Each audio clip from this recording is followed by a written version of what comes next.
All right, hey everyone, welcome to chapter 0, actually. They didn't want it to look like they had a ton of chapters, so they decided to throw a chapter 0 in there. It's going to talk a little bit about analytical chemistry, a little bit about the analytical process, etc. And without further ado, I guess let's go ahead and begin. So, what is analytical chemistry? Well, analytical chemistry is essentially when you analyze a sample chemically to obtain some sort of information. That information can be a variety of different things. Generally, though, it's going to be broken down to one of two categories, either quantitative analysis or qualitative analysis. So in quantitative analysis, you're looking for example, how much of something there is. So if you want to know, for example, how much copper is in a particular sample, or how much chlorine, a variety of different things. Versus qualitative analysis, for example, you want to know if there is something in there. So this is more like I guess I could put more like a what. So what is in there? Is it, is there chlorine? Is there a particular agent or element or something else in this particular sample? So again, quantitative, we're dealing with quantity. Qualitative, we're dealing more with what. You need to know the difference between those two. So steps in a chemical analysis there are about 7 steps, and we're going to go through each one and give you a little bit of an example of each. One of the most important things in a chemical analysis is to figure out what the heck you're asking. So you want to formulate a question that's not just a random question. You want it to be testable. You want to actually be able to figure out the answer. So, for example, is the water in that pond clean? So let's say you're looking at a pond and you're like, I wonder if that water is clean. That's not necessarily a testable situation because, first of all, clean is a relative term. Clean compared to what? And secondly, what are we talking about? Are we talking about microbes?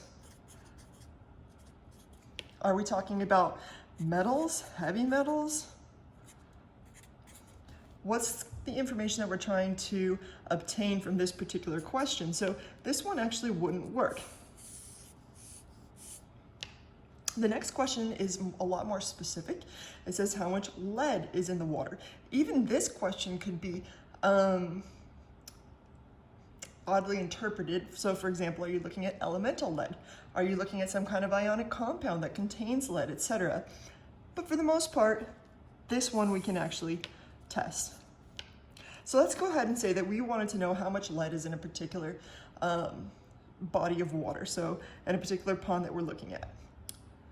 Next, you'd want to select the analytical procedure. So let's say, okay, you want to know how much lead is in there. Which method can you use? And this is where instrumental analysis will come in very handy.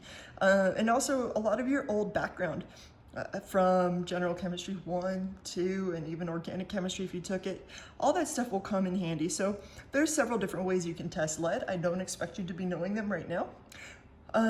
We could use, for example, gravitational analysis, which is like a wet chemistry situation, and we can react lead with chloride and make it insoluble, and you can filter it out. You could test it being an instrument like, let's see, like ICP-MS, inductively coupled plasma mass spectrometry, or ICP, oh yes, ICP optical emission spectrometry. Both are really, really good methods. We could do atomic absorption, AA. There's a variety of different methods we could use to test lead, because these 3 in particular test metals. Okay, so let's say we determined which method we're going to use. Doesn't really matter. This is all for fun. So now we want to go take samples. Well, when we go to take samples from, like, let's say the pond, there's probably different areas of the pond. So maybe there's a shallow area. Let's say this is the pond. Maybe that's what the terrain looks like underneath. And you'd want to take something that's going to be representative of the entire population of the pond. Another thing to think about is timing. So for example, I was involved in a class this summer and we were talking about students actually did water testing, and some people got these really crazy results, and they were analyzed, not they were analyzed, somebody ended up telling them, who was from the water collection team, that they likely took it after a storm, and the students were like, I did take it after the storm. So we have to be careful about this kind of stuff, thinking about when is your general condition, what are your general conditions, and ensure that the samples that you take are during those given times. And you also want to take a variety of samples from a variety of different places. So let's say I took a sample there, and I probably wouldn't want it to be during some anomaly or some anomalous time, like right after a storm. All right, then we want to look at sample preparation.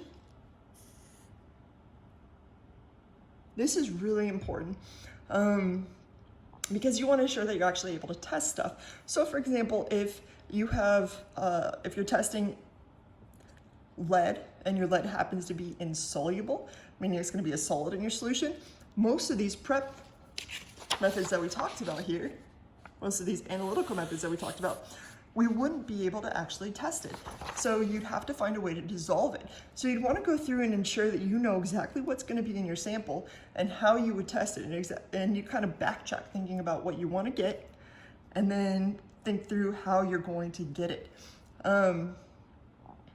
So make sure that your sample preparation is usually going to include either dissolving in an acid, dilutions. You don't want it to be too strong. Oftentimes a sample will be too strong and you won't be able to actually analyze it, etc. So there's a variety of different things, but you want to make sure all your sample preparation has been thought through. Next, we get to the meat and potatoes of it all. We get to analyze it. And this is the fun part. Here you'd want to use several aliquots. If you haven't heard that word, that just means portions, but it sounds fancy, so we use it. So you want to use several aliquots of your sample and test them. So in other words, you want to do multiple analyses. I like spelling analyses because it's like analysis, but just with an E, and you don't have to have an extra S. It's really cool. All right. You also want to know the uncertainty of the measurement. This is important because let's say, just for example, that you're measuring on an instrument that measures plus or minus 0.1 gram, whatever the situation is. And let's say it says, hey, you measured your sample and it says it came back with nothing. Well, was it really nothing? What's the detection limit of this situation? What's the uncertainty of it, etc.? You're not really positive that it actually had nothing, because what if, for example, you had only 0.01 gram in there and you were below a particular detection limit? So we have to know things like the accuracy of the instrumentation. We also, or in other words, the uncertainty of the measurement. We also need to know detection limits, etc., and we'll be talking about that throughout the semester. Then reporting and interpretation. Okay, so let's say you end up finding a particular amount of lead and you want to report this. One of the most important things when it comes to writing scientifically is really know your audience. Also, don't be afraid to report limitations. For example, let's say you took this measurement after a storm and you're like, you know what, I know that sediment at the bottom ended up kind of floating towards the top, and so likely it wasn't representative of the normal standard conditions. So you want to make sure that that's the kind of stuff you report. Or maybe your instrumentation had a really high detection limit, and you don't know if maybe there was really something in there. So keep your limitations in mind, and also keep your audience in mind. So generally when I try to teach something, I try to kind of start at one of the lowest levels possible and work my way up. And this advice was given to me a long time ago by a public speaker, a professional public speaker who happened to work for the company that I worked for. And she said, look, if you get everybody on the same page and you work your way up, they will follow along the whole way. And if you're worried about boring somebody, you rarely actually will, because most people feel pretty good about already knowing a certain amount of material. You also don't lose anybody throughout the entire presentation. So it's pretty important to keep your audience in mind and give a lot of background information. Now, at the same time, you don't want to be teaching somebody 2 + 2 = 4 before showing them how to do particular math or calculations. So make sure that you understand exactly where your general audience will be. Keep the lower end of that general audience in mind, and work your way up from that point to report your information. Finally, we get to drawing conclusions. Now, if you guys have seen anything on social media lately, I suspect you've probably seen that different people interpret different things, or even different people interpret the same thing in different ways, right? It's a huge part of our current either political climate, even things to do with masks, etc. People draw different conclusions, oftentimes based on the same information.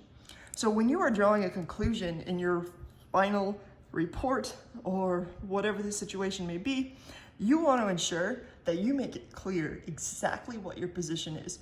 Don't leave room for interpretation. It has to be clear. All right, I think that's about it for chapter 0. Pretty straightforward chapter. Woohoo! Chapter 1, by the way, is a review. It's all been posted. You don't necessarily have to do this. If you have a good, strong background in chemistry, or you're feeling pretty good about the topic list that I posted, don't worry about it at all. Otherwise, you might want to review it, or even wait until the subject matter comes up and then review it at that time. So, all right, hope you guys have a good day. I'm on to chapter 2. Bye.